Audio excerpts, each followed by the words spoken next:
Hey y'all. This is actually not going to be a funny video at all. Um, I normally post satire because I've watched so many sales gurus. I'm in sales. So many sales gurus, so many health gurus. I just can't help but kind of like make fun. I don't make fun of any one individual. I just kind of make fun of the whole thing. But um, at the heart of it all is I don't like people who kind of grift people. I've been that desperate salesperson, and I've been that person just like seeking answers and seeking help and kind of out there on my own. And um, so that's kind of where that comes from. And I've always been kind of a funny person, I guess. I've got like a really odd sense of humor. So I find humor. I make myself laugh watching those videos. Maybe it's vain for me to do that, but I just um, those ridiculous just kind of things um, make me laugh. So I've always been kind of out there. Anyone who knows me, but that's not what this is about. Um, so if you're someone who only of my like 4 followers who just wants the comedy stuff, it's coming back. It'll be here, but I also I am a man of faith, and it wasn't always that way. So I just kind of want to talk about that a little bit, if that's okay, and what why believe in God. And there's so many reasons to. I mean, you can try to do it scientifically, you can try to do it historically, you can try to make any argument you want. There's so many reasons spiritually. My thing, believing in God released so much pressure off my life. And he'll do that because you're not alone, and you can't do it alone. You can't do it. I tried so hard doing it alone. I failed so much. I am not afraid to admit I failed. I used to be. I placed blame everywhere. I never took responsibility. It was always someone else's fault. I couldn't handle failure. I couldn't cope with it. I couldn't learn from it. I was trying to do it on my own. You can't do it on your own.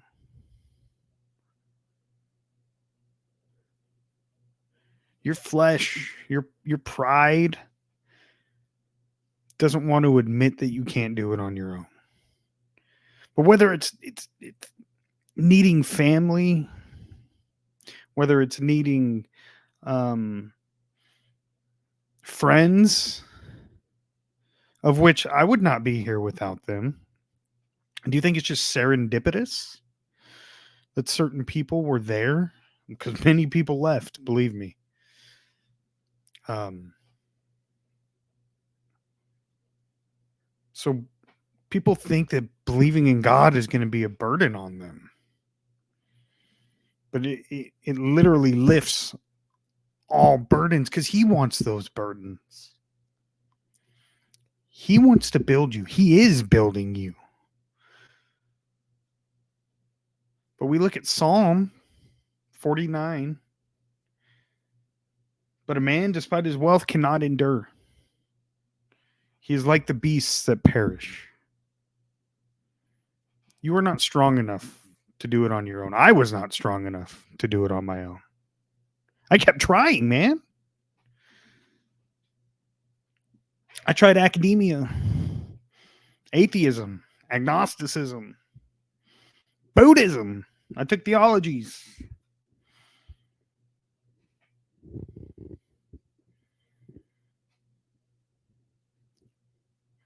I looked into all the world religions. Not one of them did my life get better.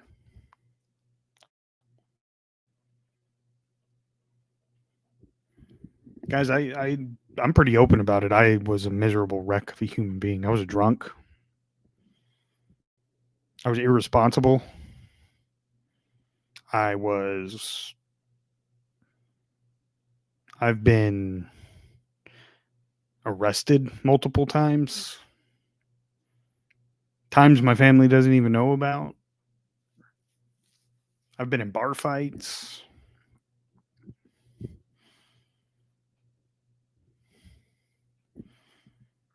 I've been in car accidents. I've been in places you don't want to be. I've woken up in places you don't want to wake up in.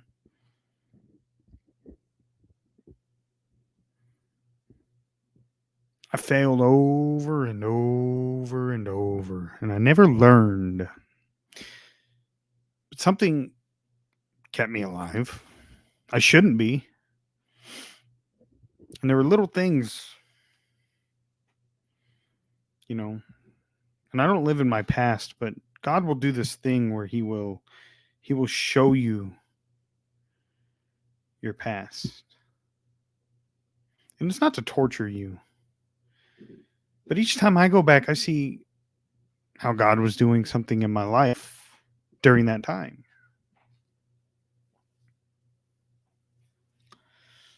And it wasn't until I tried everything else, I finally just said, hey, you know what? I can't do it. People are telling me about God. Let me try it. And I dove into it. And it took a while. It wasn't like overnight by any means. I would imagine it took about 7 years to kind of get me there. And I waffled back and forth and toyed with deism and just theism and polytheism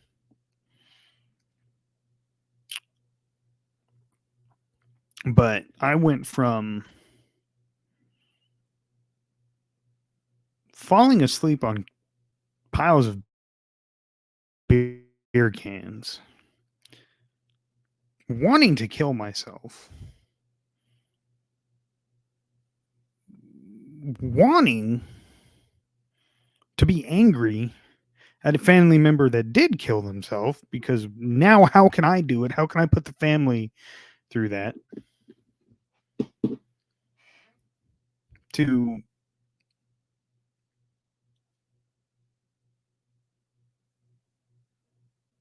having a family,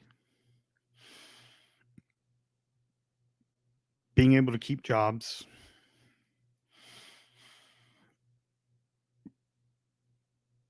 being able to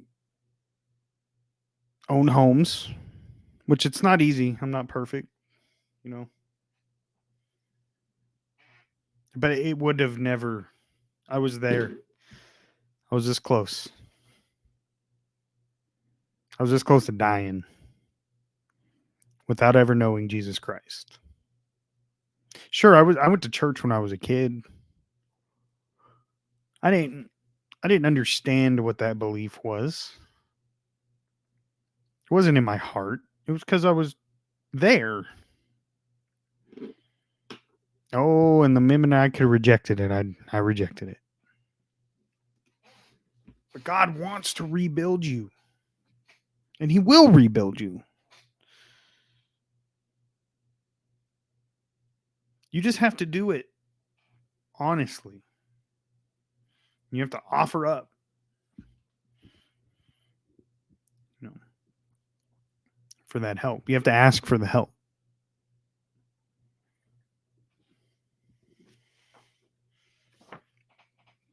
But as we know, look at David. David was an adulterer.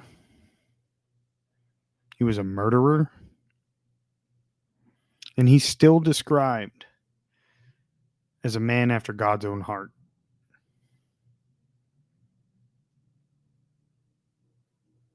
He's still described as a man after God's own heart. Is that a perfect person? That's a person who failed. That's a person who sinned. It's a person who did wrong. But David took responsibility for those things. He faced them. And it's hard, man.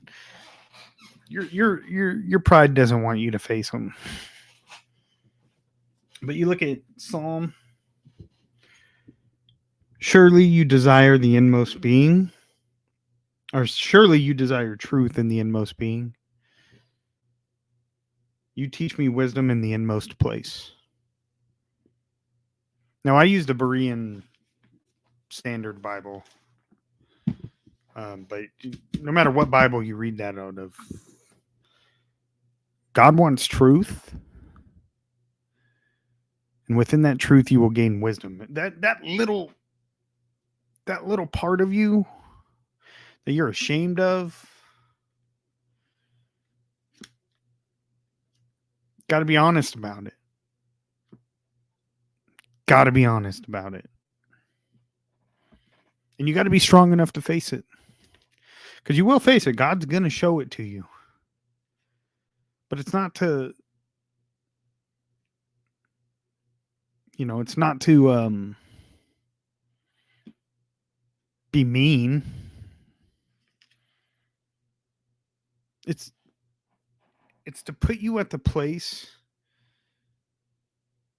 where it started and where the rebuilding process begins. And if you forget, he'll make you remember. And that's a blessing. That's a blessing. If I can't remember that person I was, and those things I did, those places I passed out, those fights I got in, those nights in the drunk tank,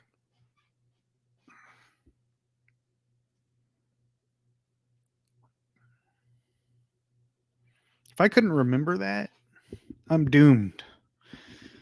I'd be doomed. I'd be the same person all over. Because you don't have to stay where you are. You can step into the light. You can step into the light. David did.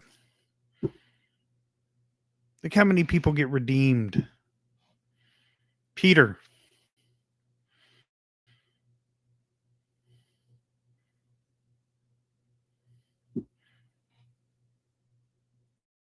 Not only Peter rejects Jesus 3 times.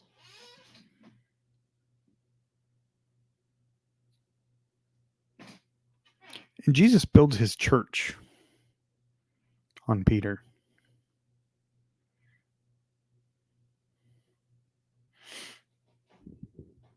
He didn't reject him. He didn't tell him, nah, you're worthless. He didn't berate him. He takes him. And when Peter's honest about what he did, Jesus uses him to build his church. So through your pain, through your failure, through your suffering,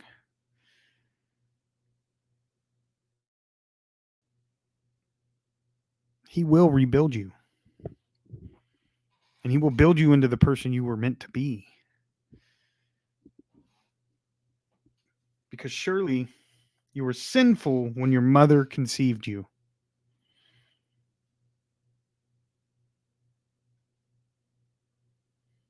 David says, surely I was brought forth in iniquity. I was sinful when my mother conceived me. You're born needing God to rebuild you. And the longer you fight it,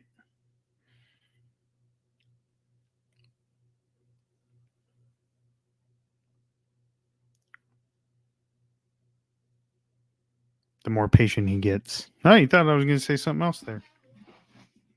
God is patient. If it wasn't for folks, I gave up on myself long before I got baptized and turned my life around. I'm not saying my life is perfect. I struggle. I'm not wealthy. But God didn't give up. And he kept going after me. And he kept going after me. And he kept going after me. Because God will go to great lengths to help you, to fight for you,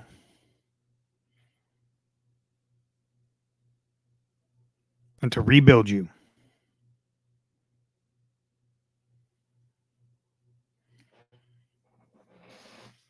So I'm going to end this on a prayer. Lord, Father, thank you for the wisdom you've bestowed upon us. And thank you for everything you've given us, Lord. And I just pray that even if one person can be affected by your message and your words, that they seek you and they find you, Lord. And that you can show them what you can do for them. And if there's someone struggling out there and they think they're alone, they're not alone. And they know they're not alone. I pray that they know they're not alone. If there's people out there afraid,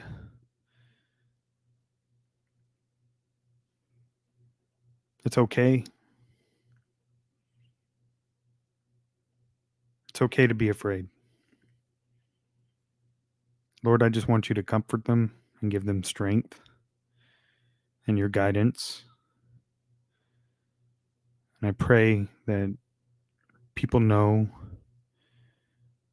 that they can fail and it's not the end. In Jesus Christ's name we pray. Amen.